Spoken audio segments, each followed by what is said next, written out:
Bonjour, bonjour, bienvenue à toutes et à tous sur Cocotte TV. Aujourd'hui, nouvelle vidéo de présentation qui porte de nouveau sur une carte mère super haut, à savoir la C7B360 CBMW. Sachez qu'il y a aussi une référence qui se termine en M, elle n'a juste pas le droit au Wi-Fi, le W voulant dire Wi-Fi. On est sur un chipset B350, donc plutôt orientation des processeurs Intel de dernière génération, non.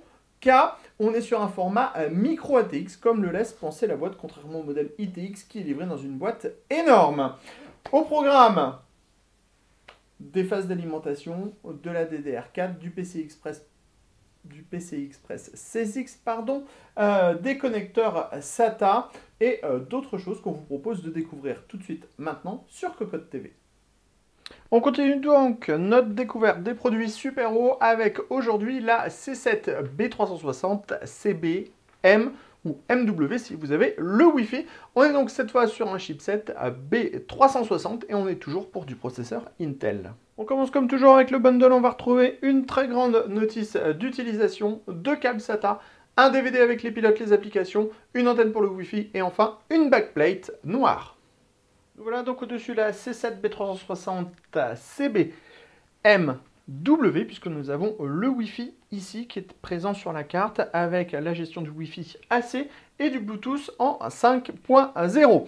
Au niveau du design, on ne va rien redire sur cette série C7 qui présente super bien.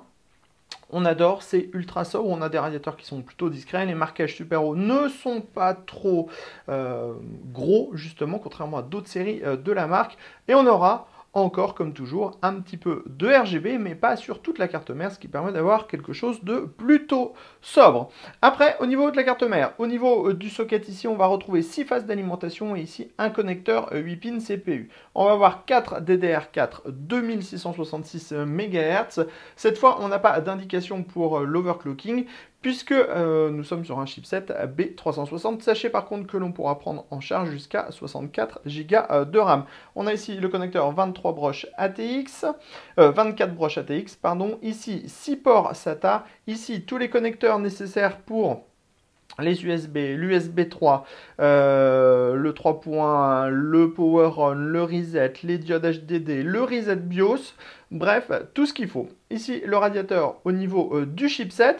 On a ici 3 ports PCI Express 1X. Ici, un port PCI Express 16X avec une armature en métal. Et juste derrière, on va avoir un emplacement M2 en PCI Express 32 gigabits par seconde. Enfin, ici, au-dessus des phases d'alimentation, on retrouve un nouveau radiateur.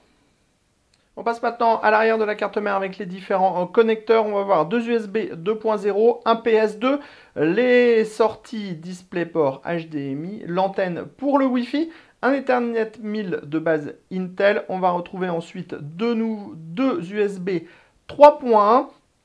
De nouveau un USB 2.0, un USB 3.0 et enfin le son en 7 points avec sortie optique.